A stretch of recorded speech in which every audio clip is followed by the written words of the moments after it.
Unwrapping time na naman. And familiar itong handwriting na nasa envelope. Let's open it up and reveal what's inside. And it's a curved balisong. It's got a full brass handle scales and casing. Ayan ang tatak. Very obvious kung saan nanggaling.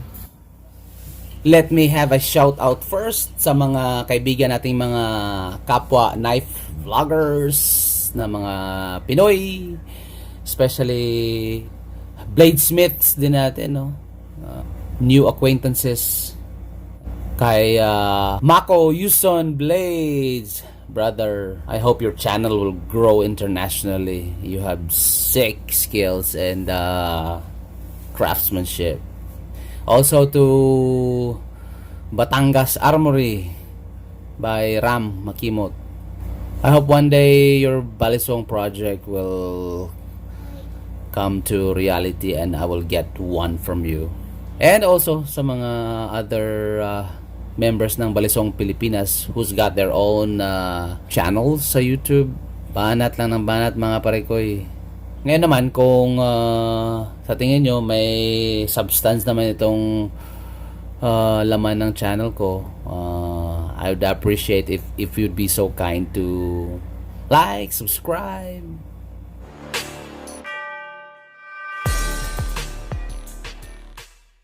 Alright, so ito yung pangalawang Ona Batangas Blades na balisong ko.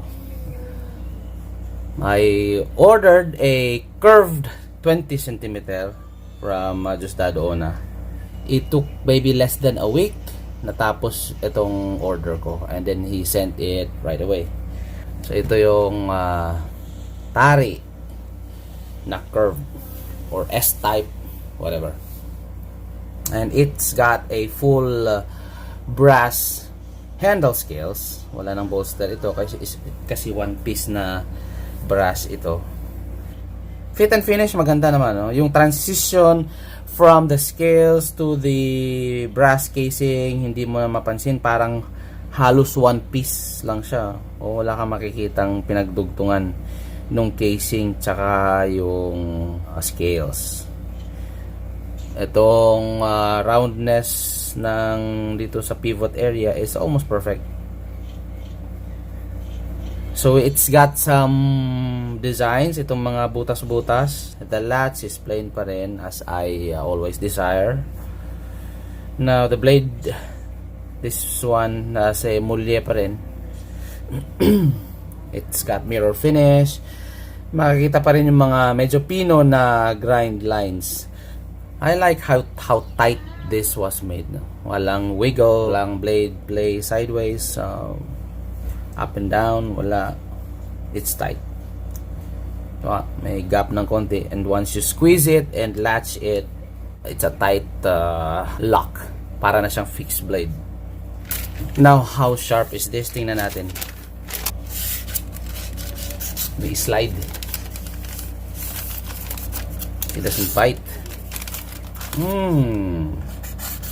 Uy. It's not sharp, honestly. Hey, what's happening sa ating quality control, mga bali houses there? I understand na itong mga gawang balisong ng mga kababayan natin sa Taal, Batangas, medyo maramihan itong mga ginagawa nila. So sometimes the detail for sharpening hindi na nabibigyan ng atensyon. Anyway, this is a mulye, and mabilis lang hasain ito, and I am equipped here also with some sharpening stuff para bigyan ng proper edge ito. But this is really dull. Okay, let's give it another chance. Ayaw talaga. Now, if you compare it to a production knife, this is a Spyderco Ikuchi. Now, this glides through material like a laser. Yeah. Now, this is sharp. Ito yung tamang tala sana. Pero I understand that hindi naman natin basta-basta ma-achieve yan on a balisong because of the thickness of the blade stock. Mas slicing nga talaga. Full flat grind pa ito. Samantala ito, kita mo yung thickness niya. There. But no doubt this one is the stronger blade between the two. Man, I was hoping that it would cut. Ngayon, bukan nating butasan at slice. See, if you can see this one, it's not cutting clean, it's tearing off the paper. So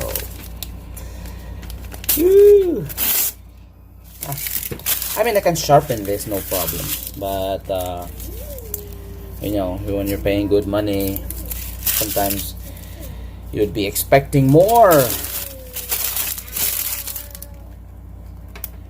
So, bago ko hasain nitong tari na ito, tari na ayaw maghiwa. Overall impression ko with this balisong is that sa quality ng fit and finish, this has a great fit and finish. Good one. But I will not say that this is the best sa mga nahawakan ko na. Ano? Hindi pa naman lahat nahawakan ko eh. But it's good, but this is not the best among those that I've handled already. Now, presyo ang pag-usapan natin. I would say this one commands a higher price among other products sa Batangas. I would understand it maybe because this maker has already established quite a name, no? Medyo sikat itong pangalan nito, so he can already command a high price for his products. But quality wise, hindi naman sila magkakalayo. It could be better, it could be better than others, but the price is double. Kagaya nito, this is a debuyod, and if you compare it with the price of similar products, this is double or almost double. So yun. Now, so sana with that amount that the customers are paying, we're gonna get optimum quality and performance from a knife, you know. And we have seen the test that I made on paper that medyo nagkulang sa sharpness. I would understand maybe if it's a ginunting or a karambit or something with a recurve, talagang mahirap i-sharpen yon, mahirap talagang razor sharp level yon. But this one, this is a tari, it's so easy to sharpen, so easy to make it hair popping sharp. But this one obviously does not cut properly. Okay, so this is just an unbiased opinion, a first impression on a product that I paid. I mean, I love it. I love it. I love variety. But I was hoping for more sana. But eto, no choice, tayo na lang maghasa. Buti na lang dito itong sharp maker. Konting passes dito sa rough na triangular rods, and then we go to the fine ceramic rods. This is just a slight retouch para magkaroon man lang ng konting talas itong tari na ito. And we will do strapping sa leather. Maybe if I have time, I will have this blade go through dun sa angled sharpener natin to give it a proper edge and sharpness. For now, yan na lang muna. Hanggang sa muli mga kapatid.